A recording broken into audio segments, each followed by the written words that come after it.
Well, we're finally here. It's happening. It's happening finally. We are live. Rebel Radio is live. It took us some time to get the setup ready, and there were some clashes because we have the academy running, and also Strangle is just around the corner. So we were kind of busy, but we are more than happy to do this. Just 3 days away from Strangle. Strangle Goa. Goa. Shout out. A big shout out over there. Big shout out to also Tribal Warriors for being a fantastic venue for us. This week, it is slightly delayed, but this week we'll be discussing the mega event, the mega grappling event that happened in Las Vegas, the ADCC Championship. What a show, Piyush. What do you think? Amazing show. Because we wanted to do this right after the ADCC week, but unfortunately, we were so tied up. We tried to plan it, postpone it. We also put a picture which got a lot of you hyped up in anticipation. But finally, we are doing it. We are going to discuss the ADCC. So grappling fans across India, across the world, if you're listening, I hope you're excited because we are going to discuss the event. And what a mind-blowing event, Rajiv. My God. We watched it together. Oh yeah, it was midnight over here. We got together around 10:30. And we were waiting. We'll talk about that long wait that happened and across the entire world. I don't think anybody enjoyed that wait, right? No, first, let's start from the very basic for people who are uninitiated about ADCC. What is ADCC? How would you describe ADCC, Rajiv? The ADCC is the Abu Dhabi Combat Club Championship, actually. Abu Dhabi Combat Championship. It is the holy grail of Nogi grappling in the world. You can even go as far as calling it the Olympics of Nogi grappling. Yeah. I mean, you see the who's who of today's grappling scene. We saw Gordon Ryan, Craig Jones, Nicky Ryan. I mean, the who's who. I mean, you name it. ADCC has basically changed. ADCC 2022 has basically changed the way we look at grappling. The novices look at grappling. I mean, me and Piyush, we are excited about grappling every day. You talk about an amba or a way to get a triangle, a new way to get a triangle or any other setup, and we're excited. But again, for the world to see that a sport which is considered niche, and for someone like Jassim and his team to, conduct this mega event, which was an extravaganza. Brilliant I think it show. was brilliant. What do you think?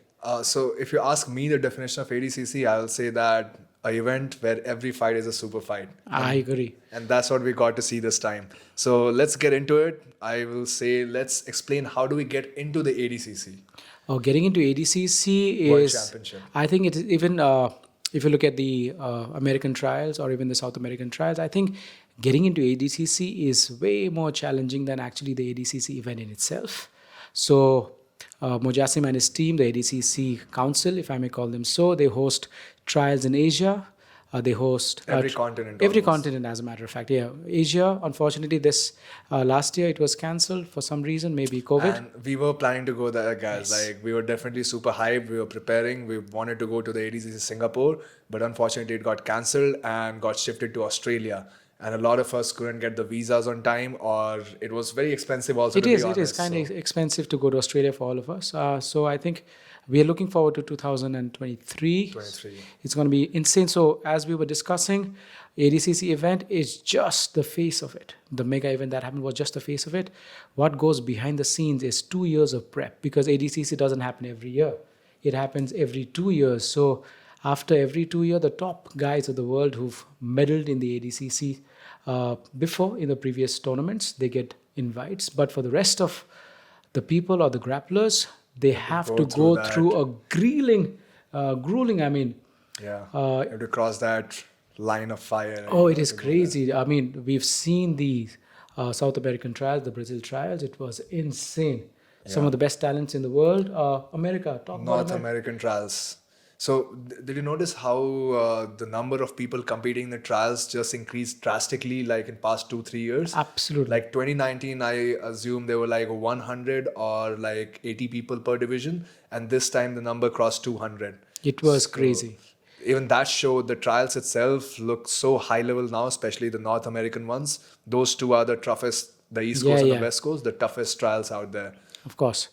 Because once you look at it, look at some of the guys who got through the trials. Who was your favorite trial winner, and did you think that they would go on and win the ADCC? So this time, all the trial winners will come to this point. They did like really, really well.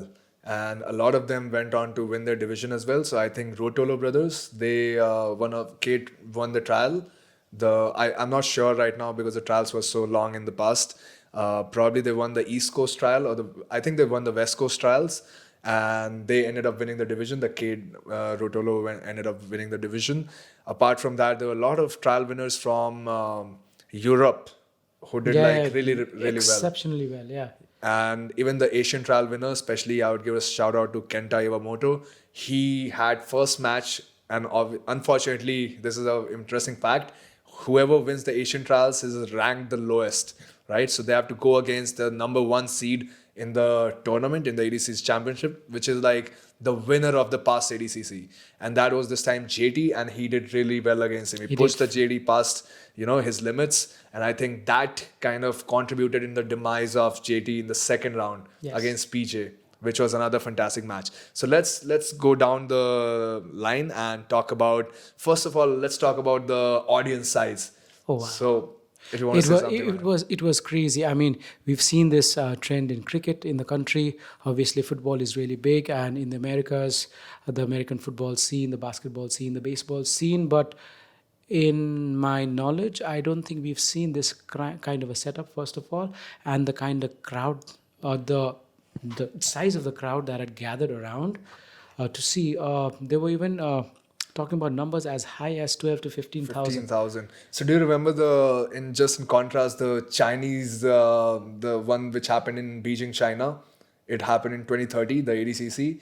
And they had like zero spectator. All the spectators were just the people who were there with the fighters, the coaches in the corners.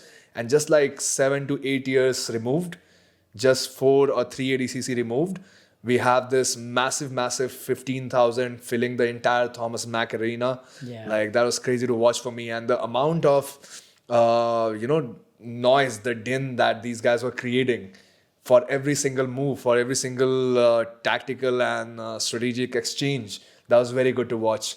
Like they were not just a rowdy crowd where you would just shout all day. They were silent until you did a good move, and then they just erupted. Yeah. So some of my favorite moments came out of that, like Kade winning, huge pop. I think the biggest pop. Yeah. The Amy Campo winning over Gaby Garcia. Oh, wow. Huge pop. So those were the defining moments for me where I was like, oh shit, this looks like a WWE level mania, Yeah, I mean, it was almost like the UFC.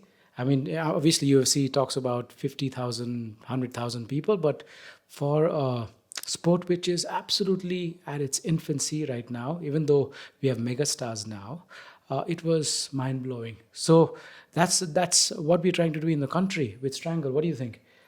100%. So with the Strangle, we have decided like from the very beginning that we have to start with the ADCC rule set, because we believe that the future of no-gi grappling, the future of grappling is no-gi grappling, and the future of no-gi grappling is the competitions like ADCC. ADCC format. So we want to raise a crop of people who are already very well versed in the rule set, and the more people compete in these Strangle tournaments, the more experience they can accumulate in order to do the same. Absolutely. Right? That was a vision behind it. I think that's why with every Strangle we see so many clubs that people, even we haven't heard about before. Yeah. So this time in Strangle Goa, we have 21 teams. 22 teams. 22 teams. My apologies. Yeah. And out of the 22 teams, I promise you would not have heard about 12 to 13 teams yourselves. Yeah. Like this is great part about Strangle, which I really like, that every time we do an event in a different city, we discover a lot new teams, like which the whole country was not aware about. And this should be our mission, to like unearth these new teams, new talents all across the country. And this helps in growing the sport also, because now there's a whole new set of people who are interested in grappling, who are getting paid, who are watching grappling at the highest level. Absolutely. And now they get interested, and that ripple effect just increases. Yeah, that's okay. Let's come back to ADCC, because this is Goa, Strangle Goa week. So we're kind of excited, and we're so excited to be a small part of trying to grow the BJJ community, or the grappling community in the country, which is India. We've hosted 4 Strangles so far. We started with Delhi NCR, then we went to Kolkata, Bangalore, and now Goa. And there'll also be a 5th tournament coming soon. But let's get back to ADCC. So let's talk about the start of the ADCC. So Do we need You, to? you can see Rajiv changing his facial expression immediately. So, would you want to describe what happened? So we started like at 10:30. That was the proposed time. We were already there, like with all our chips, all our food ready. We also had like few breezers or Yeah. whatnot. Few alcohol. Rajiv does not drink, so it's fine. No, Cut this part out if you want. yeah, no. It was 10:30 at night. Obviously, it's late over here. We just worked out the whole day, and we were kind of tired. We were excited. It was the because end of the week, Saturday also. It was the end of the week also, so we got together, and we waited from 10:30 to 11, and when it finally started, the announcer just killed us. I mean, she's supposed to be a legend from the Pride championships. I mean, the way she was trying to announce the names. What was the name? Lenny Hart? Something Lenny like Hart. that? Lenny Hart. Okay. I mean, no hard feelings for whoever you are. Nice fun. Yeah, because, but it was excruciating. I mean, it went on for 1 hour. Yeah. I mean, she was announcing every fighter that was coming on stage and lining up near the mats. And we had to Go through like 90 fighters, right? Almost 89 to 90 fighters. It was excruciating. I mean, Yeah. the excitement was slightly Just dwindling. killed our excitement. Like for around 45 minutes to 48 minutes straight, Yeah. she shouted in our ears. And No, we muted it. yeah, I mean, after I'm a sure. while, after like half an hour, we I were like, mean- still, it might end fast, it might end fast. I feel like the entrance, organization was a little bit problematic, and maybe they fix it in the next ADCC. Yeah. Because calling out 90 fighters, I know that they are trying to give them all the limelight, but I think that could be done in the pre-show where they already made the fighter face off each other. That's enough limelight. Now, on the start of the day, just bring them out all together, maybe one division at a time, like they did in the previous ADCC, where they lined everyone together and then quickly just introduced Yeah, just them. like the Olympics. Yeah. I mean, when they're about to fight, the announcer announces the names of the heats winner, and they're going for the finale, and when they're trying to fight. But what was excruciating for us was the voice was a pain in my ass. Okay. And in the year as well. And in the ears, so we had to mute it. If you were watching ADCC and you felt the same, please comment and tell us what you did to just avoid that excruciating And noise. She was also like butchering the names as well. Like the way she was pronouncing a lot of names. Oh my God. Like I don't think I would like my names pronounced like No, this. no, you know? I don't know. It's I don't already know. difficult. I don't know what Mo was smoking when he approved her to be Something very strong. something very strong. Yeah, it was insane. But again, having said that, The matches made it up for that. Oh, yeah, So yeah, all the matches that followed, I would say, props to the fighters. There were very few boring matches. A lot of matches were very, very interesting, and that brings it down to the matches part of the section. The first match that we saw was Hisam Raida versus Cyborg. oh my God. And that just got us so amped up. So would you describe what happened? I didn't even know what happened. Okay, Cyborg is Yeah. one of the best fighters in the world, and he's so aggressive on the mats. But again, my friend just comes in and armbars him in less than a minute, was it? Yeah, it felt like 30 seconds. It felt like 30 seconds, and the entire arena just Erupted. erupted. I mean, we were dumbfounded. My jaw was on the floor because I did not expect. I mean, The biggest upset. biggest starting upset in the very first match of ADCC 2022. And Cyborg is an absolute division champion of ADCC, so he's no joke. I mean, Cyborg is one of the legends. I mean, he's been fighting for so many years. I mean, he's one of the toughest dudes in the BJJ community and a fantastic sportsman also. But again, that upset. I don't know much about that because he's known to like cry a lot. Like remember last time, Oh, yeah. Cyborg versus Nicky Rod. Oh, that was stupid. So yeah. again, Yeah, but legend, but again, he is a veteran. He's a veteran of the sport, 100%. He's a veteran. So yeah, that was the biggest upset for me because Cyborg being Cyborg, and suddenly gets armbarred in no So time. it was very fun sequence. I mean, not fun sequence for him, but it was good to watch where he shot for a takedown because we don't know that Hisam Raida is such a great wrestler, whereas Cyborg is. He shoots plastable, takes guys like Hulk Barbosa and all these guys down. So he shot for a double, and because his hand was kind of overextended, Hisam managed to pummel an underhook, stuff that takedown, and immediately use that same underhook to jump kind Yes. of a flying armbar, if you want to say. It was not a full flying armbar, but he just shug his it was a very hand all the dynamic way, armbar. and then he just spun all the way around, went to the armbar, crossed his ankle for the finish, and then got the finish done. It was very quick. So it wasn't even a fight where Cyborg was trying to escape the armbar. He just Yeah, let it was. He just let it go. because if a guy like Haisam Ryder is on the armbar, you don't want to take your chances, Of course right? not. At that level, like you said earlier in this podcast, every fight was a super fight. Every fight was super I mean, fight. if it was a WNO card, every fight would have been a super fight. Even now we have people in one championships doing amazing grappling. So yeah, I mean, that was the biggest upset.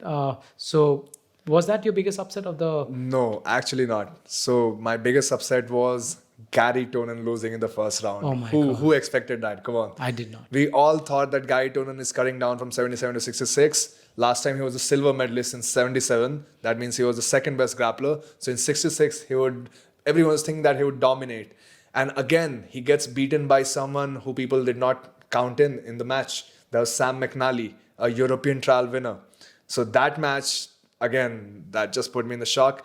Gary Tonon losing first round rarely happens, but I think Gary Tonon is that bad streak of, grappling career. Because I where- remember he losing in the one championship Against with Kade, nasty Dars in just about 2 minutes. Kate or Ty? I think it was Ty. Tie, it's difficult Yeah, to say. it was Ty. It was Ty. I remember. It was Ty. It was Ty. How he just shot in the dars and he finished it. She finished him in 2 minutes. Gary Tonon, he's one of my favorite grapplers of all time. I mean, we study his DVDs. Rajiv studied a lot of Gary Tonon guys. Yeah, so- I mean, I love how he teaches. I love what he does. So it was. I mean, I was hoping that he would go on and win the whole division. I mean, he and Kate would have been interesting. No. Yeah. But again, the first round he goes and I'm like dumbfounded. I said this is the worst ADCC ever because the last ADCC, remember his match against Canuto?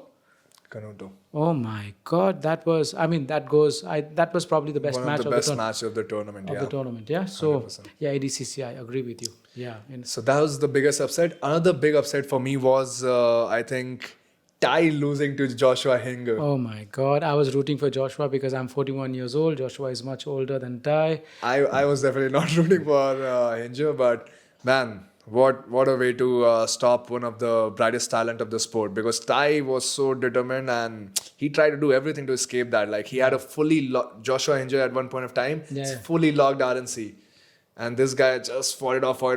But unfortunately, that back take gave him cost points. him because Josh Hinger is also an amazing grappler. I mean, he does Yeah, gi and no gi. 100%. Most of the Atos guys do both. They don't specialize in gi or the no gi. And he has great wrestling. So that was the Great equalizing factor in my opinion, because Ty Ruotolo, both the Ruotolo brothers, they just exhaust you in the grappling department so much, especially standing up, that once you go on the mat, you are already like half gassed, and then they put their passing pressure with that leg pin passing, and then they just demolish your guard. But in this case, I think Joshua Hinger was equally matched with him on the feet, and obviously they are training partners. So yeah, I think both of them could understood each other very very well. I'm sure Yes. they've been rolling forever now because these guys have been training Yeah. for the longest time. The I think Atos team. Hinger used to be their coach also. Like when they were coming up through the kids level rank, he was giving them private lessons and helping them get better. So it was a very bittersweet moment. I think Yes. even after the fight, Joshua Hinger was very emotional. He was. He's a nice fellow. He's a nice fellow. And he had that, I remember his Instagram where he's like, okay, it's a bittersweet moment for me. I'm not happy, I'm upset on my nice fellow. I mean, but again, you're right. But it had us on the edge of our seats. Man, I That was match. like, no, Ty, he's going to win the division. But No, it was, cannot happen. I think, probably one of the most exciting fights. It was. So as I said, all these upsets made the ADCC feel so nice, so amazing. Such an equalizer. Like if you make one tiny error, these guys are so high level that they'll punish you for it, and you can just go right out of the tournament. Like Gary Tonon made one small error, out. He was out. Ty Ruotolo made one small error, out. And these guys are supposed to be like the best in the world. So Yeah, I mean, definitely top 5 all. So it was interesting. Yeah, I mean, even the women put up a great show. Oh, yeah. That I have to really give them props to, because usually women fight do not end up in submissions most of the time, especially at ADCC. It's kind of boring, but this time all of them brought the heat, especially Amy Campo. Oh my God. She going against Gaby Garcia and just demolishing someone double her size, taking her back. Man, the whole crowd, the stadium was It was. erupting in that situation. I think so. Yeah, I think Jiu-Jitsu is proving to be what it is supposed to be, technique over size or strength. So I think it was. These guys were arguing with me because I told them the women fighters are coming in, and they were like, "Oh, it's going to be boring." I said, "This time you watch," and Yeah, thankfully it changed. Raji was spot on that. But actually, I was excited to watch Fionn because Fionn is a very exciting grappler and she's one of my favorite female grappler. Even last time she performed her performance against Bia Mosquita where she broke her arm from the rear triangle, if I you don't remember. remember that fight. So 2019, that was very exciting. So I was looking forward for her fight. And this time she again fought Bia Mosquita, demolished her with her pressure passing. Very, very, very well done job. And she ended up winning the whole Tournament, bracket. so well deserved. So Fionn. Yeah, shout I mean, out. yeah, that brings us to our women grapplers in the country. Grappling is still it's quite niche in the country as it is, but we have so little female grapplers. Even in Strangle Goa, we just have about 6 to 7 fighters. We have more than 70 people, 70 men fighting for money, fighting for glory, fighting for the top rank. So hopefully the ADCC 2022 has potentially inspired a few women grapplers that the future is there. I think the problem with less female grapplers in India is like from the gym itself. A lot of gyms don't, especially jiu-jitsu gyms, jiu-jitsu classes, don't have a lot of women. That's true. So if you don't have a lot of women to start with, the sample size is already so small that people who would want to compete is even lesser. So where we need to improve, and I talk to all gym owners regarding this when I say this, is you have to get more female grapplers into your team. A lot of females do striking, but they still don't feel comfortable doing grappling. So maybe you need to change the structure of your class, comfort level of the environment that people are training in, to get more and more women trying jiu-jitsu, getting a hang of it. And once they start it, they really enjoy it, right? They do. Because jiu-jitsu is like for everyone. Like people get hooked onto it once they start and understand how the art works. So I think we have a couple of good, 3, 4 good female grapplers over here. We do. And we hope in future they compete in tournaments, do well. Yes. But yeah, to all gym owners, just try to figure this out. Why aren't you getting a lot of female grapplers in your gym? And only then we can have more women in the competition. Yes. Because every single time it's a challenge putting up our own female division. Yeah. Because Even though we pay money and everything, we try to make sure that our athletes are given the respect that they deserve by making sure they are paid after they win. But it's still difficult to get in more women grapplers. But again, hopefully, in ADCC context, we hope what they saw during this mega event may just hopefully it inspires them to take up grappling more seriously and understand that if they actually put in the effort and the time, I mean, they could also, it could be a fantastic career for them also. Obviously, it is not on a par with the guys, unfortunately, but like Fionn, she has a fantastic Jiu-Jitsu X instructionals, and she teaches so brilliantly. So I think we can also have some female grapplers from our country represent us and hopefully touch the skies. Yeah. Let's talk about some notable performances. We talked about upset, but let's talk about people who really performed up to their, expectations. So I would bring up PJ Barch.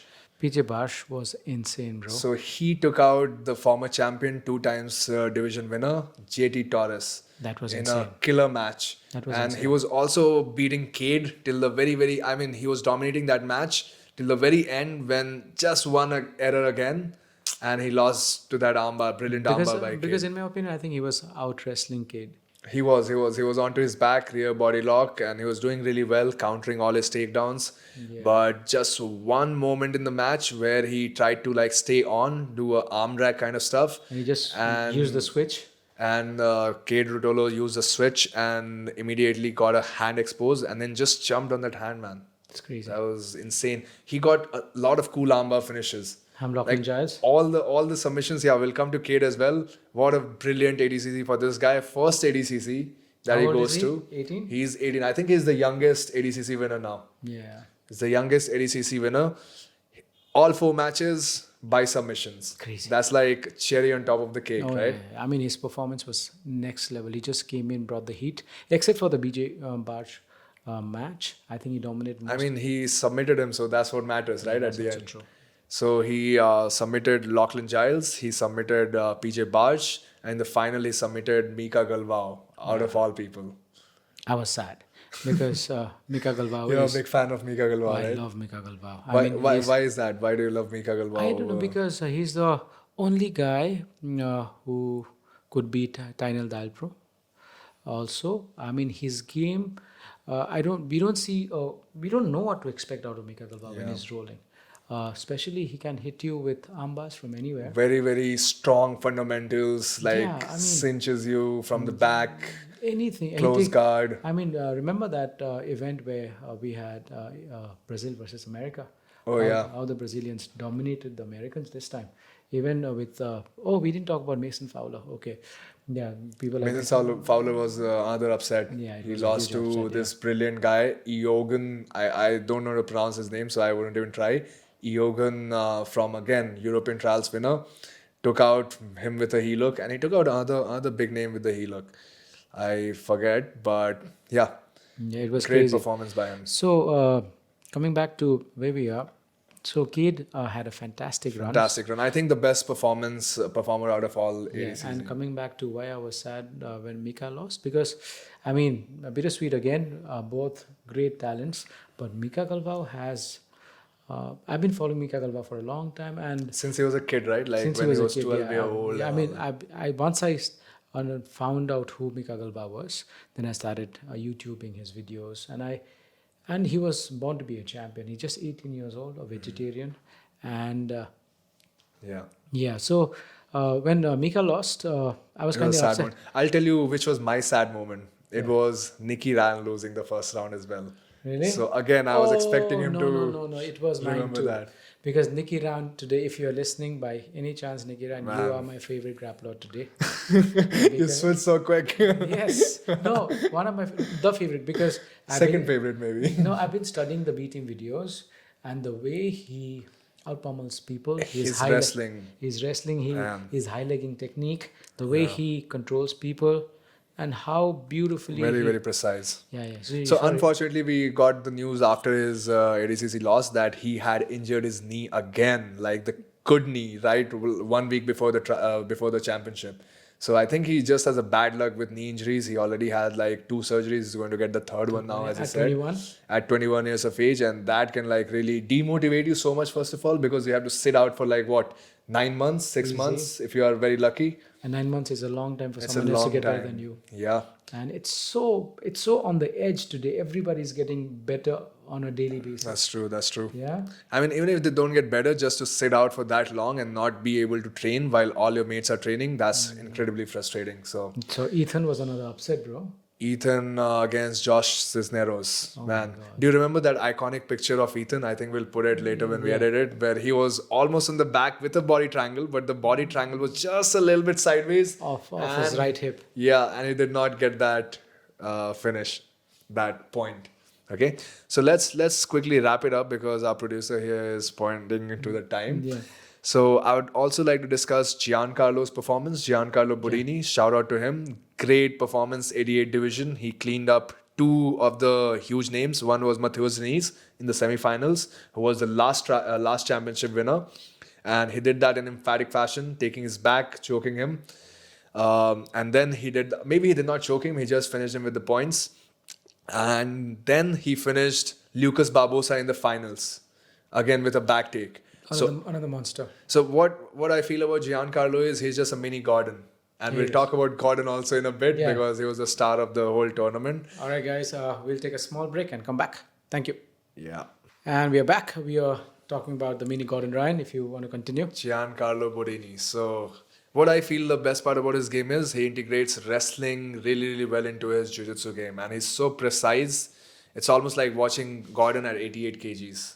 And his game has influenced me a lot where I'm trying to like go to the same weight category first of all. And second, trying to be as precise in the wrestling because he's not a natural wrestler. He used to be a guy who was great in the gi. Then Dana discovered him through Bernardo Faria. I think that's how the story goes. And then he started appearing in these Dana DVDs as an Uki. And right after that, we see him training. He uprooted his whole setup from Boston and moved to the Texas. Austin new location, New Wave. And just in like these 8-9 months of training with the squad, he got so good, especially his wrestling, that he out wrestled Lucas Barbosa and Matheus Diniz. And Matthias these Denise is guys both have been, monsters. yeah, they have been wrestling throughout their entire life, it seems. So it just shows ki how a structured approach to wrestling, personally to me, it shows how a structured approach to wrestling can beat a lot of good wrestlers. I think so because it also works as an antithesis because great wrestlers they are great scramblers, but with DVDs like what John has just come out with, we are using wrestling against wrestlers and making wrestling useful for jiu-jitsu. Exactly. So I think props to again the genius that is John Danaher. He touches Yeah, something and man. it turns into It gold. turns into gold or the ADCC gold. Anything, bro. I mean, imagine somebody who's been Yeah. training with this great man for 8 months and he goes and smashes people like Denise and Lucas Barbosa. It's just crazy. So, yeah, I mean, Denise, I have I'm an affinity to because he trains with the legend Marcelo Garcia. And if you know anything about me, I've been trying to follow Marcelo Garcia for the last 10 years. That guillotine lifestyle. That guillotine lifestyle. I've been trying to be like him, wrestle like him. I mean, do jiu-jitsu like him. But again, I'm probably at 1% of what he is. We all are. Yeah. So of course it was, and yeah. So you were talking about Gordon Ryan. We'll come to that. Okay. Let's talk about two more people who were like really impressive. One was Nicholas Meregali Oh wow. Yeah. and his ADCC run this time. This was his first Nogi tournament. Let's talk about the first. I mean, Nicholas Meregali. If you don't know him, you should definitely go and just I mean, YouTube I or hope Google. you know him because Yeah, I he's mean, the no, even if you are absolute if you're an champion. MMA fighter, if you just Yeah. follow the Nogi circuit, I mean, Nicholas Meregali is the goat. Gi goat Yeah, he's easily. the gi goat. I mean, he just smashes everyone. I mean, in the gi, he's so technical, he's so strong, he's just like water. He just flows. So for him to Transition to transition to Nogi and like our other friend, just 8 to 10 months. Nogi. Giancarlo, yeah. Yeah, so I think Giancarlo was doing Nogi a little bit longer, but yeah. No, with, Nicholas with Meregali. Danaher. Yeah, 100%. He also shifted down to Austin when they opened up the New Wave. And again, I don't know what they teach at New Wave or how they structure training because that structure just makes massive improvement like every single week. I don't know. Yeah, it's crazy. So maybe there's a lot of learning to do about the coaching aspect, how you can like shortcut the time that it takes to be an elite grappler. Because Nicholas Meregali in the Nogi seemed like unstoppable. He went on to win, I think, silver in the absolutes. And then in his own weight, he won bronze. Yeah. First ADCC run. Craig managed Yeah. to beat him. And that was a close fight. That was a very, very close fight. I think it was decided on on one penalty, I guess. Penalty.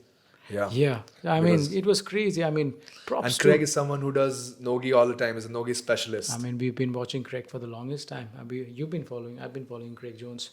I mean, he's a leg lock specialist, and especially with what we've seen through his B team roles, now his game is so holistic. He can do anything from anywhere. But for someone like Nicholas Meregali, who just retired or left the gi and to get into the no-gi territory and do so well with one of the top grapplers in the world, it was just insane to watch. Yeah. So, also shout out to Kenan Duarte. A lot of people don't talk about him, but he's a phenomenal grappler. Obviously, he is a lot thick, like a beast for that in 99 kg division. But what a grappler, man. Like, he kept everything flawless, just ran through the entire division, beat Craig so emphatically. And remember that moment where he was almost about to lose on penalties. What was that all about? What did you I think? mean, Craig obviously paid the judges. That's what he said. he admitted that. Yeah. But yeah, I think the judges were really, really trying to make Craig win for some reason because at one point I remember this was very interesting and nobody brings it up. At one point when Kanan was passing, his shots got stuck in Craig's toe. And the ref went to remove that shots. And I think it was not visible to the judges. They thought they are tapping him because whenever you give a penalty, you tap the person. So as he removed the shot, I saw the penalty increase by 1. So it was just preposterous at that point. I don't know what they were trying to do. I mean, at that level of a game, and Yeah. the whole world is watching. You cannot make silly mistakes because I think a lot of guys know the rules set. And you can make one silly mistake. Like the other biggest silly mistake was, and not silly, I would say it was a grave mistake, where this guy, Dante Leon, he was winning that fight, or actually it was equal 2-2, and he was just waiting out the last 30 seconds, thinking that now we'll go to the overtime where he will have the advantage over Mika Galvao.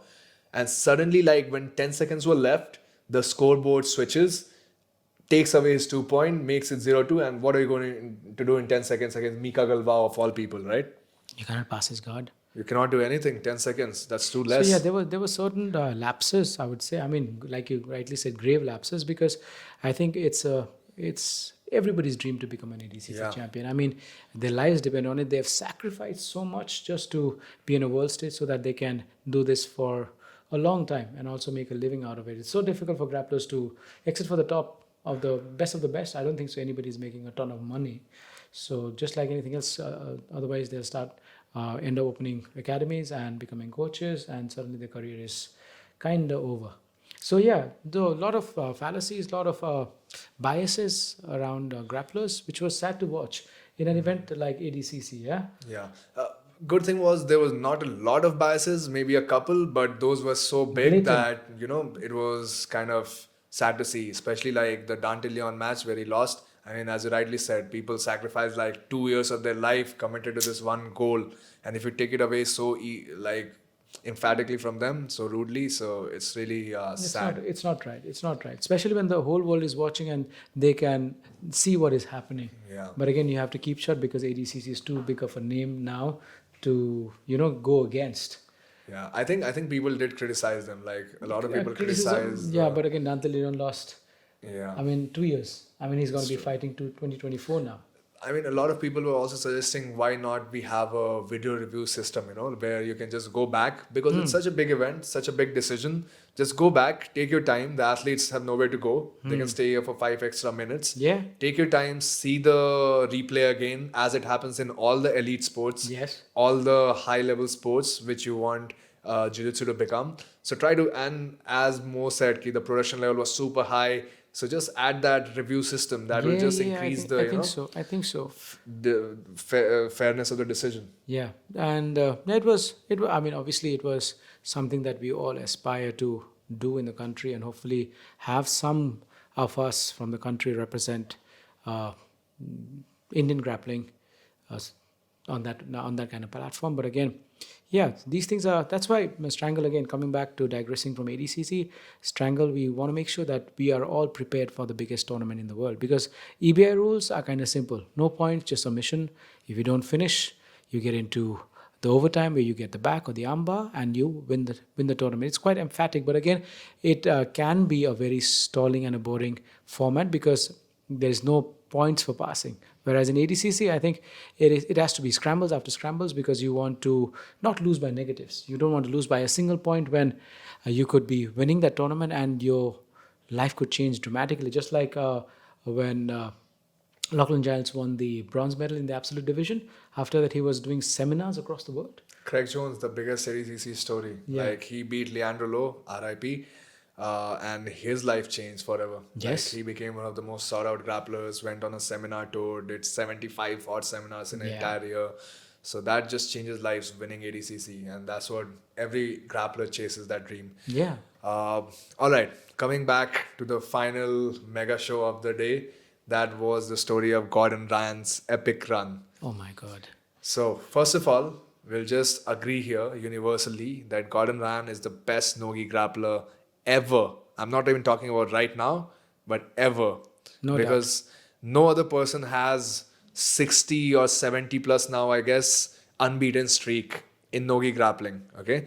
And then to have the courage, the balls, if I may say, to not only fight in a super fight against a superstar grappler, mammoth of a grappler like Andre Galvao, but also do your weight division plus 99 and beat all of them. So, and that also very quickly so that you can go and do the super fight easily. That requires some different kind of, balls of steel. So, I think man, he's a different breed.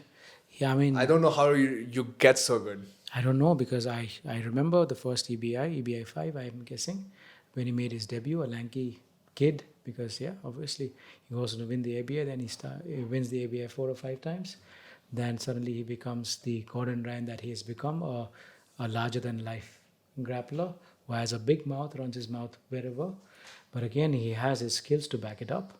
I mean, it was just a flawless run. I think nobody can replicate that in the longest time. I mean, like Nobody you, can even think of, because imagine the pressure of having a super fight against one of the best grapplers of the generation. That's Andre yes, Galvao. And then on top of that, choosing to do a plus 99 kg division where all the grapplers are super heavyweight. yeah. So to do that requires like a different kind of mentality. And this guy just not only some, I think he submitted. I think just Victor Hugo was the one he did not submit, Rest is and he submitted. beat everyone. He also had the by quickest submissions. submission, 9 seconds. Yeah, that he look That was he look was questionable. outside. He look. I don't know why he tapped. But Yeah. okay. I mean, it was a very quick tap. He could have kind of tried to defend, but again, it's Gordon Ryan going after your heel. That's also true. You don't But again, want to even I thought risk your. Nicky Rod tapped too early. Nicky Rod, yeah. I think the problem in that position was that Nicky Rod is so good, and I think Craig talked about it in a recent breakdown that he did of all the grapplers from B team.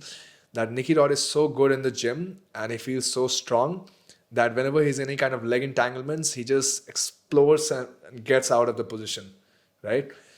But against Gordon, who is a master of these positions, you cannot just explode out. And especially a Gordon with this kind of strength. Like, did you see the shape that he came in with? Oh my God, his abs had abs. Looked like a Greek god for real. Yeah. His abs had abs. It was So- crazy.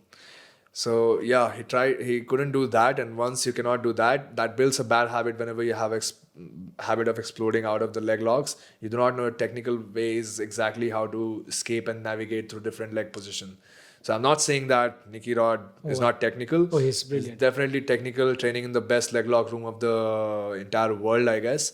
But I think against Gordon, you cannot make those kind of errors. Obviously, because imagine Gordon couldn't pass Felipe Pena's guard for 45 minutes, and that body lock pass was textbook, Yeah. which he did. But again, like you said, I mean, there are so many layers to Gordon Ryan. Obviously, he's physical. He's a physical phenomenon. Did Nicky Rod pass Gordon's guard? Not guard.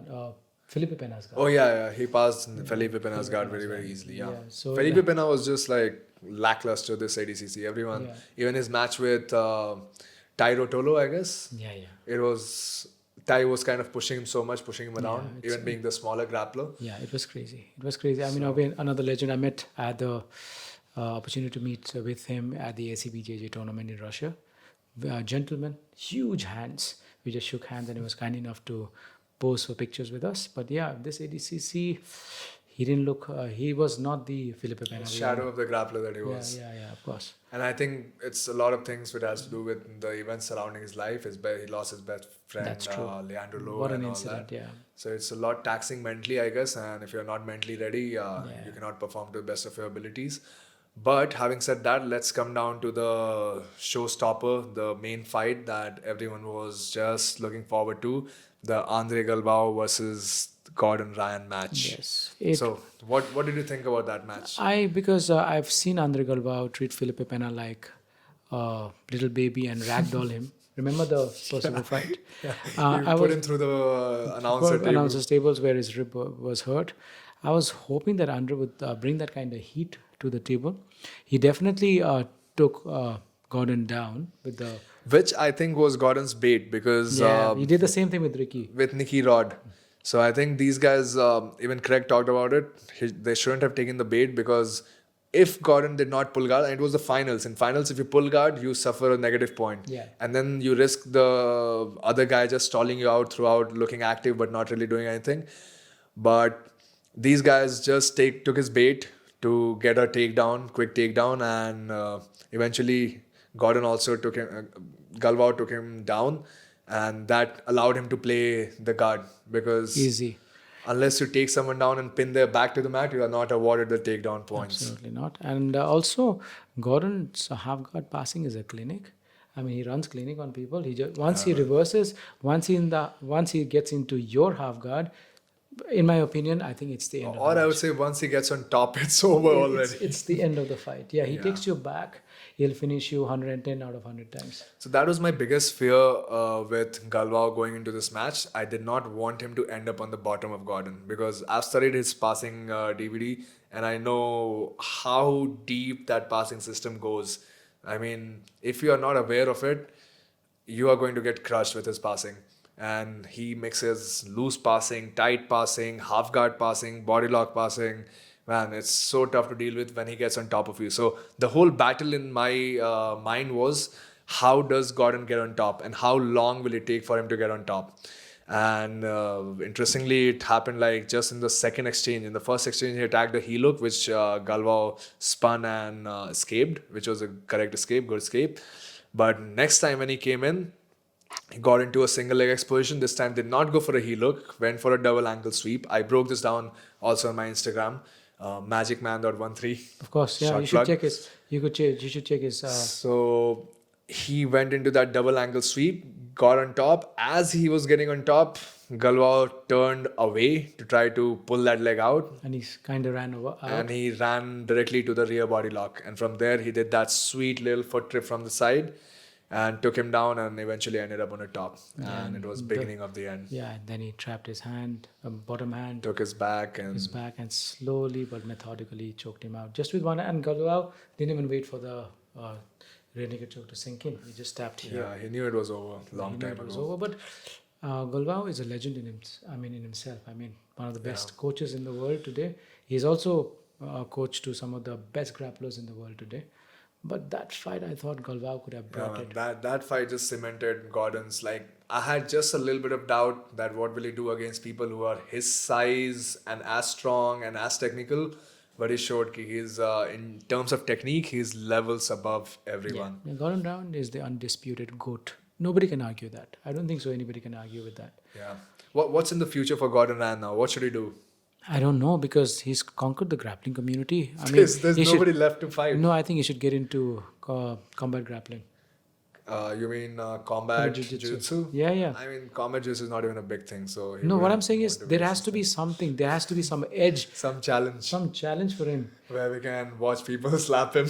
Yeah, I mean, did you read Yuri Simon's Instagram post? Like, he was very blatant saying that I will lose to Gordon now, but he's got the best coach and he's going to come back after 2 years and try to beat Gordon in the super fight. Imagine winning the plus 99 division and then having the absolute division winner saying that if the fight were to happen today, I would lose to Gordon. So basically, he won plus 99, he won the absolutes, and he beat the super fight. I mean, yeah, practically. So what should he do? He go to 66 and clean up all the division, like 66, 77. He's the undisputed. He owned ADCC. We can say that. He owned. I mean, he owns most of the fights, except for the long, that boring Felipe Pena match where he couldn't pass his guard for 45 minutes. I don't know what was happening. Yeah. I think one fight which stood out for Gordon Rand in this tournament for me was his fight with Victor Hugo. Yeah, I If you- unfortunately did not watch that fight. So Victor Hugo fought a good fight. Gordon ultimately mounted him, but he escaped out of the mount, which a lot of people cannot say that they can do. Once Gordon mounts you, once Gordon passes your guard, it's just over. It's like an anaconda putting on the squeeze. Yeah. Once he has already locked his body around you, but Victor Hugo managed to escape and rode that match out on points. He lost on points. Oh. So that was kind of a moral victory. And I think that's where Gordon has set the bar now, that if you lose by a big point deficit, you kind of feel that you won. Yeah. With Gordon Rand, if you don't get choked or if you don't get submitted, you've already won. You've established yourself. I'm sure Victor Hugo is going to get a lot of seminars on how to escape that mount. And also Hugo- Gordon Rand had that audacity, or I mean, he can do anything after you win 2 divisions, the super fight and the absolute. The plus over 99.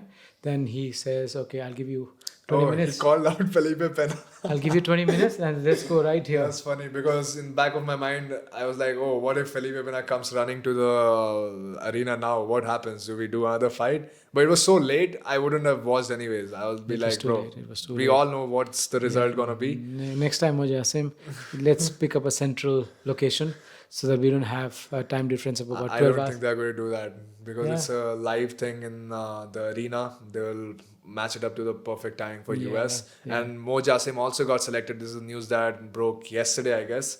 He got the organizing rights of the next ADCC as well, which makes it thrice in a row, which has never happened. And again, next time it is going to be happening in the Las Vegas. So So there you go. We will watch. Or hopefully, if it is 2023, you never know. I could be in the audience. I'm not dreaming about winning anything and going to trials. So maybe Piyush should be there. He is one of the better grapplers in the country. So Maybe. Fingers Yeah, crossed. fingers crossed. Maybe Trials his first. first fight is with, because yeah, I mean, like you said in the beginning of the podcast, if he wins the Asia trials, you're definitely the lowest seed, and you will definitely go into 88 kg winner, Giancarlo Bodini, the yeah, guy I'm looking up to. No, yeah, yeah. That's those are the stuff that dreams are made of. So, yeah, but let's hope. again, I mean, everybody has to dream somewhere. So yeah, I mean, ADCC 2022, what a show! I mean, I'm sure you guys watched it. It was nothing short of a soap opera. The I mean, production. one last thing which I would put in front of you was that this time ADCC had such a huge pop, such a huge aura surrounding it, that a lot of my MMA friends were also asking me, where can you watch it? Where I don't have flow, please help me watch it. So this time it transcended just the grappling community and spread through the MMA community, That's which was a big, big achievement, which grappling has never been able to do.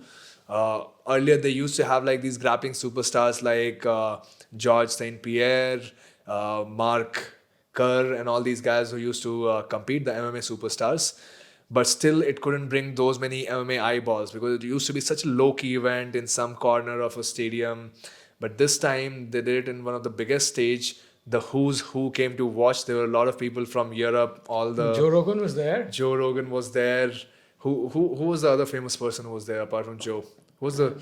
I think Nate Diaz was there. Nate Diaz was I there? saw a lot of pictures of Nate Diaz being there. So I mean, yeah. So, So, yeah. definitely, because Nate Diaz is also a black belt. Joe Rogan under the 10th Planet System, he's also a black belt. Again, Joe Rogan is Joe Rogan. Because of Joe Rogan, the grappling community has seen such thrust, felt such a thrust. So big shout out to the man himself, the legend.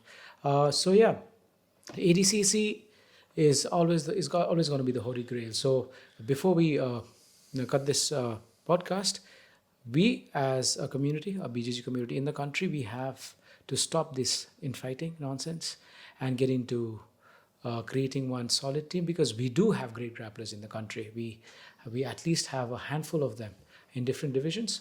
If we want to be known, not just in our basements or our clubs, I think we need to step up our game and get into the mode where we want to prove ourselves outside of the country. What do you think?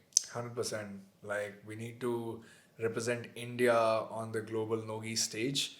And I think till now, we have people who are capable of doing that, but it just will require a lot of people training together, trying to aim for the same prize. And I think the growth of Europe, especially in England, is a testament to that, where all of these teams train together.